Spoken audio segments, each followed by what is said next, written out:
नमस्कार दोस्तों। आज मैं आपको अपनी सीखी हुई ज़िंदगी की 3 वो सीख बताने जा रहा हूँ और ये सीख मेरे को दी थी एक माउंटेनियर ने, पर्वतारोही, जो पहाड़ों में चढ़ते हैं और ये हैं श्री रविचंद्रन। भले ही इनका नाम रविचंद्रन है, लेकिन ये भारतीय नहीं है।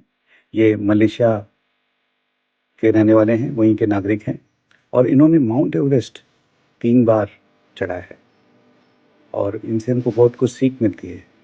ऐसे ही बात करते-करते मैंने जब उनसे पूछा कि क्या माउंटेनियरिंग इतना डिफ़िकल्ट है, इतना मुश्किल है?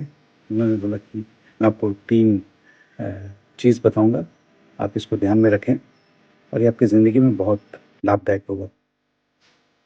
ये बोलते हैं कि जब हम लोग जाते हैं चढ़ाई करने, तो पहले हम वो पीक को देखते हैं, 8,848 मीटर, 8848 मीटर्स, वहाँ पहुँचना है और यहाँ से शुरू होगा, पहला ज़ीरो स्टेप से शुरू होगा। तो हम तो प्रोफेशनल हैं, हमने बहुत सारी प्रैक्टिस की है, छोटे-मोटे पीक भी कैप्चर किए हैं, चढ़े हैं उस पे। माउंट एवरेस्ट है, दुनिया की सबसे ऊँची चोटी। तो हम देखते हैं कुछ नवसिखिए, वो एकदम ज़्यादातर शायद रील बनाने के लिए आते हैं, वो एकदम जोश में चढ़ जाते हैं। फिर देखते हैं आधे घंटे बाद वो स्ट्रेचर से वापस आ रहे हैं, बिल्कुल अस्वस्थ, शायद आगे चल भी ना पाएँ। और उनके लिए ऐसा इसलिए होता है कि वो सोचते हैं पीक तो ये दिख रहा है और हम चढ़ जाएँगे।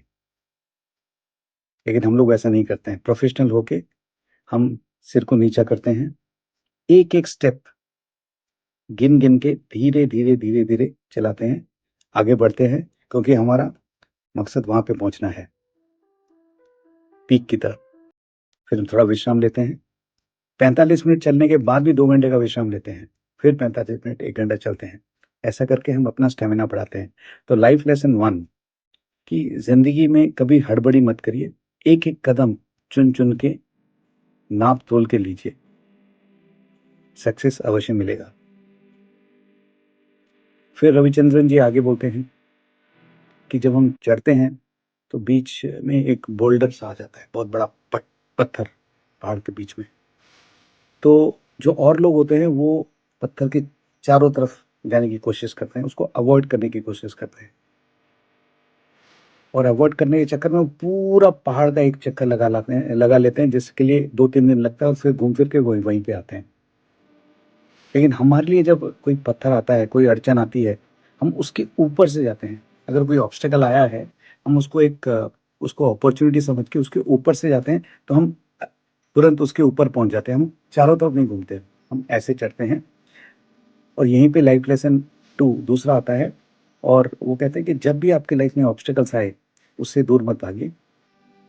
उसका सामना करिए और उसको पार करिए, तभी आप आगे बढ़ पाएँगे।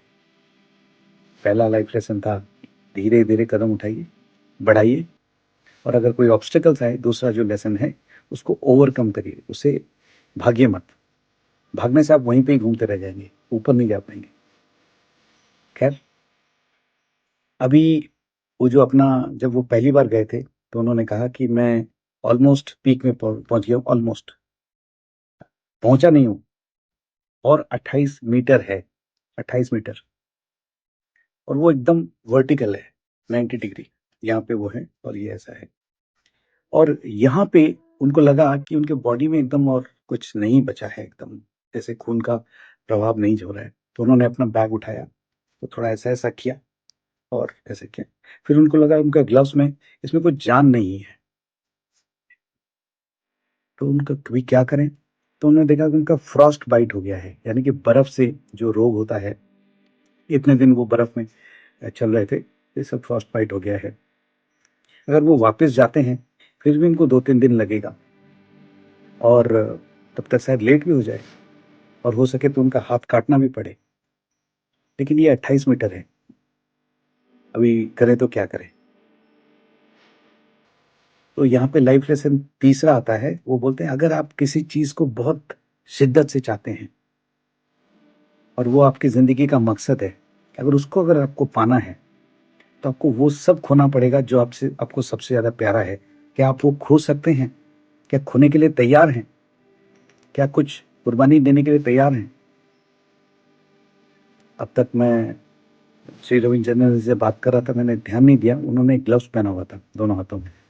और गर्मी का मौसम, एयरपोर्ट में क्यों कोई ग्लव्स पहनेगा, लेकिन उन्होंने पहना था। उन्होंने ग्लव्स उतारा, उन्होंने बोला कि क्योंकि यहाँ पे मेरे कुछ सेंसेशन आ नहीं रहा था, तो उन्होंने अपने 10 के 10 उँगलियाँ काट ली, जहाँ-जहाँ नाखून है वहाँ से काट दिया। तस्वीर में आप देख सकते हैं। और काटने के बाद उनका सेंसेशन है, फिर वो ऊपर चढ़े। अगर वो ऐसा नहीं करते फिर भी दुनिया को बोलते कि मैं माउंट एवरेस्ट चढ़ा हूँ, कोई अविश्वास नहीं करता। लेकिन वो अपनी अंतरात्मा को क्या जवाब देते कि मैं 28 मीटर रह के वापस आ गया? क्योंकि वो वहाँ पे जाना चाहते थे। उस 28 मीटर में भी बहुत डिफरेंस है। उनके आत्मा को वो शांति नहीं मिलती क्योंकि उन्होंने वो पार नहीं किया था। और उनका इंटरनेट में आप फ़ोटो देख सकते हैं, उनके 10 के 10 उँगली जहाँ पे नाखून है, वो कटे हुए हैं। अपने हाथों से उन्होंने काटा। तो थोड़ा जान आई और वो ऊपर चढ़े और फिर वापस आए। उसके बाद वो 2 बार और जा चुके हैं। तो लाइफ लेसन 3 ये है कि अगर आपको कोई चीज़ वाक़ई में चाहिए, तो उसके लिए आप वैसे कुर्बानी भी देना जानिए। तो यही 3 लाइफ लेसन है। एक, अपने गंतव्य स्थल, अपने डेस्टिनेशन की तरफ स्टेप बाय स्टेप करके बढ़िए। कोई ऑब्स्टेकल आए, तो उसको ओवरकम करिए, उसे अवॉइड ना करिए।